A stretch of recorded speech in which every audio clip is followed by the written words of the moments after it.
This is Graft Under Watch, a special podcast brought to you by the National Prosecuting Authority, focusing on the work that the NPA is doing in fighting complex crime, organized crime, and commercial crimes and corruption, the work that is being done in that regard.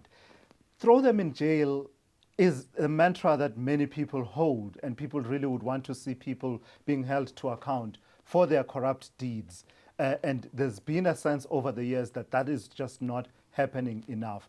But that's just one aspect, is it not? The other aspects have to do with what other work where, the person accused is not an individual you can throw in jail. In some instances, it's an entity, it's an organization, it's a company. But also those instances where people have made a fortune out of the proceeds of crime, and sometimes they flaunt it. What then do you do? What work goes into ensuring that as part of holding people accountable, they don't also get to keep the fruit of their corrupt deeds? Well, the person responsible for a part of that work is Advocate Ouma Rabaji-Rasethaba, who is the Deputy National Director of Public Prosecutions for the Asset Forfeiture Unit, the head of the AFU. Thank you for coming through. Welcome to Graft Under Watch. Thank you very much. So your work is quite interesting. It's part of you head up the Assets Forfeiture Unit. When we say Assets Forfeiture Unit, it rolls off the tongue for those of us who've encountered your work, but for the average South African, what do you do? What is your mandate? Our mandate as part of the NPA, AFU is part of the NPA, comes from the Constitution. Section 179 of the Constitution says there'll be a single prosecuting authority in South Africa, but over and above prosecuting crime, they have to do anything necessary, incidental to prosecuting crime, which is take away the proceeds of crime, take away the ill-gotten gains, as you've said, and take away the benefit from crime. People do crime for the money. This is all about financial benefit. So we are there to take it away. Yeah. So it's that whole old adage that says crime does not pay. Essentially, your work is to ensure that that doesn't happen. That's correct. How easy or how difficult is that? Tell me about the infrastructure of doing that, the practice of doing that. How do you go about doing that? So we have been enabled by, legislation that's very powerful called Prevention of Organized Crime Act. That act is there introduced in this country to take away proceeds of crime, to make sure that we fight organized crime, to make sure that you disrupt criminals by taking away the money from them so that they don't have money to introduce Stalingrad tactics and delay prosecution, right? So what do? We get an affidavit from the police. Ordinarily would say we've investigated this matter over and above the predicate offense that committed, like corruption. The ill-gotten gains here. Yeah. The man has stolen the money, or this person has stolen the money, and here's a bank account. I need that information. Then we put in another affidavit which says, and we go to the High Court. Affidavit says, court, we are here to take away the proceeds of crime. There are reasonable grounds to believe that this money that this person has is profits of crime. Yeah. From these predicate offenses that they've committed, that they're still going to be prosecuted for. Yeah.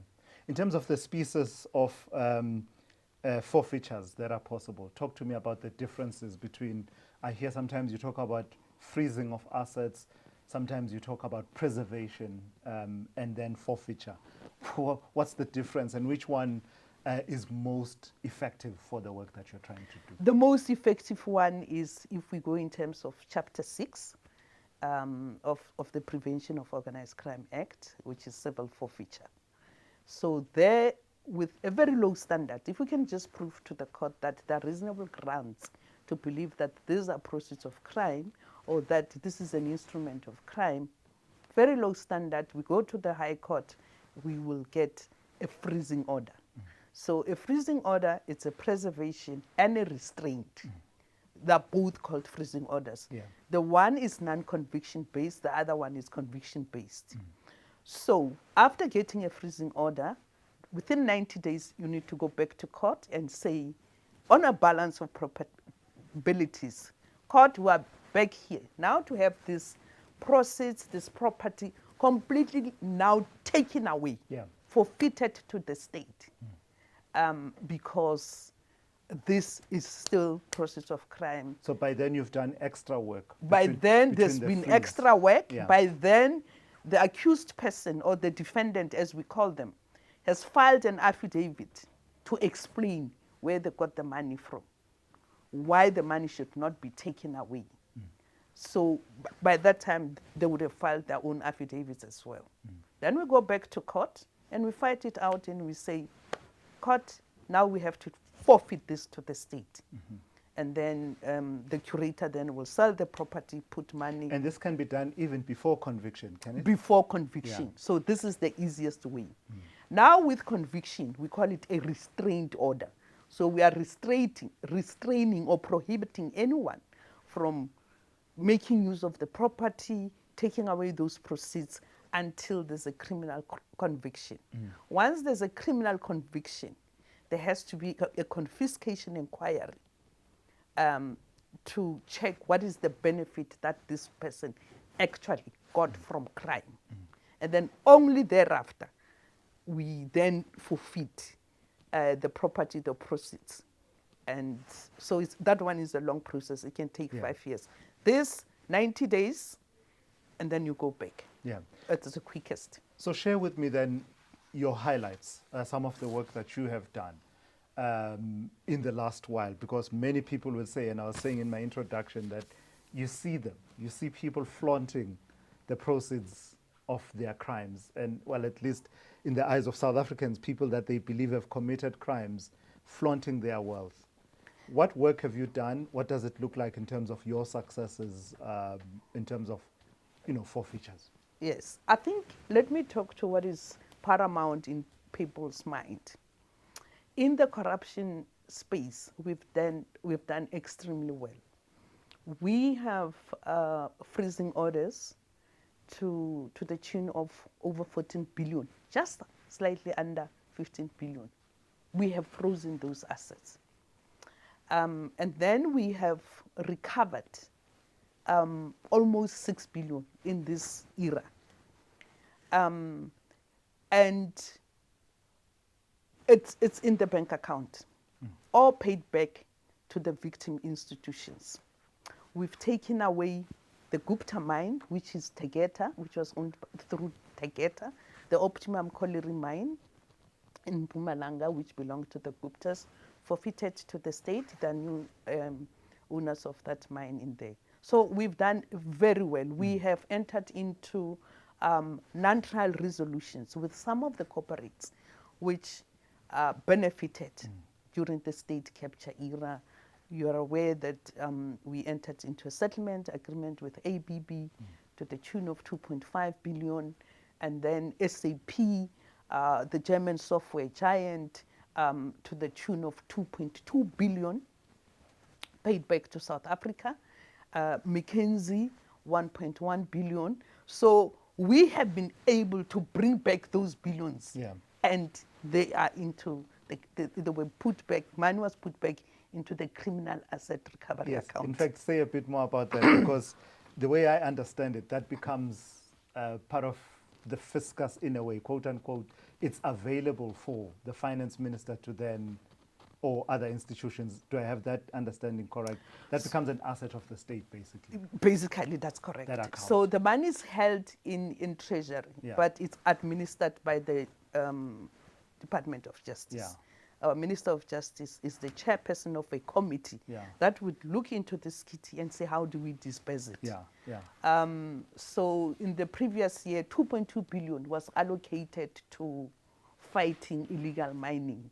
So it was shared. That came from that fund. That came from that fund, because from the amounts I've given to you, you can, it's well over 6 billion that we put into an account. So 2.2 billion criminal asset recovery account made to fight illegal mining. And some of the money is given to justice for the sexual offences court, fighting gender-based violence, victim money is given to correctional services for programs on victim rehabilitation. So money gets dispersed by a committee, which is chaired by our Minister of Justice, to continue to fight crime, but to also support the courts. There's a criticism of your work, though, that says when you are doing the forfeitures, you are quote unquote loud. You know, everyone can see when it's happening. And then the criticism then goes to say, in those instances where you've been ordered to return the assets, you do that quietly, subtly, and away from the glare of the media and the cameras. Yes. How often does that happen, that you are ordered to return? It really happens, right? Because our success rate is 98% consistently from the time Asset Forfeiture Unit started in 1998. So we've got an excellent success rate, 98%, as I've said. So it's here and there where we would be returning assets. Yeah. When we started Asset Forfeiture Unit in 1999, yes, we lost our 3 big cases. The 3 big cases we took to court, we all lost. Yeah. So I think people have got that in mind when they say, when we return the assets, it's quiet. It rarely happens. Yeah. Yes. And in terms of the profile of the people that have been on the receiving end of your work, not in a good way, how does that profile balance? I'm trying to get to a point where, you know, South Africans sometimes feel that, yes, it's easy to target a Tula Sizwe, but, you know, the high-profile people with assets that could be recovered don't get targeted. What are the complexities that are involved there? I think we have been able to seize assets in all areas. We seize assets in the environmental space, sexual offences space, where somebody changes. I mean, in the Free State, for instance, we had somebody who changed a vehicle and they made it sort of a bedroom where they took, you know, minor children, women, and raped them. And we took away that car. So we do cases in the drug space. And as I've said, we've done non-trial resolutions with big corporates. And I thought the criticism was going to be the rich pay their way out, because we have done these recoveries on the billion side with corporates. So we do cases in all spheres. Yeah. We don't have areas of exclusion. Just on those non-trial resolutions where these corporates pay you back, what does that say about their own reading of the evidence that you have against them? I don't imagine that corporates would willy-nilly want to part with 2.5 billion rand, for instance, in the case of SAP. Is it based on their reading, you showing them that this is what we have and this is what we're going for, and then they say, let's talk and negotiate? Is that... I think it's on what, because corporates do their own investigations. Corporates, some of them are listed and they've got a duty to make sure that their backyard is clean. You don't want law enforcement sniffing around in your backyard. And there are listing requirements they have to comply with in terms of controls to make sure that there's no corruption in the corporate. The shareholders are very wary of an organization that's run on their behalf by CEOs and the board that will have a taint of corruption. So they've got their own duty, yes, you're right, but we also do our own investigation. Lastly then, talk to me about the work flowing from the State Capture Commission of Inquiry. What does that pipeline look like for you in terms of what you're looking at in recoveries going forward? Because that's part of, you know, the impatience that's growing among many South Africans, that the commission wrapped up its work a couple of years ago now already. There's the stream that says we're going to prosecute people. Then there's your stream. What does that look like? I think South Africans should not be impatient, because in terms of the work we've already done, what we say is that NPA has got a two-pronged strategy. You take away the benefit from crime and you also prosecute. But I think we have front-footed as Asset Forfeiture Unit, and we've done the bulk of the work. We've done recoveries in Transnet. We've done recoveries, and all of them, for Transnet, SAP was part of it. We've got a 1.6 billion restraint freezing order against Regiment's capital. And in ESCOM, we've done the mine case and the mine rehabilitation fund case, where between the mine and rehabilitation funds that were stolen by the Guptas, 2 billion has come back. We have done cases in all those areas where state capture occurred. So we've done a lot of good work.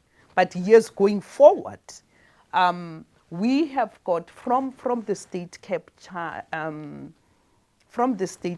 analysis, a case of 7 billion we're pursuing internationally, another one of 14 billion that we are pursuing. So phase 2 is going to come with much more big recoveries than what we have done now. Yeah, and you face no opposition from many South Africans, really, the more you recover those assets that were ill-gotten. Remember, the challenge that any defendant faces is that you have to come on affidavit and say, where do you get the money from? Yeah. Most of them will rather settle and say, we confirm that you can go back to court and have the freezing order confirmed against our client, because they don't want to come back on affidavit and say, where does the money come from? Secondly, the law demands that you disclose all other assets that you have. They don't want to go that route. So that's why we've got a 98% success rate. All right, I've got to thank you for sharing some of those insights with me. That's Advocate Ouma Rabaji-Rasethaba, who is the head of the Assets Forfeiture Unit of the National Prosecuting Authority. And that is it, really, the first episode of Graft Under Watch, a special podcast brought to you by the National Prosecuting Authority. Join us again next time when we'll be unpacking another aspect of the fight against complex crimes as well as commercial crimes and corruption under this podcast known as Graft Under Watch.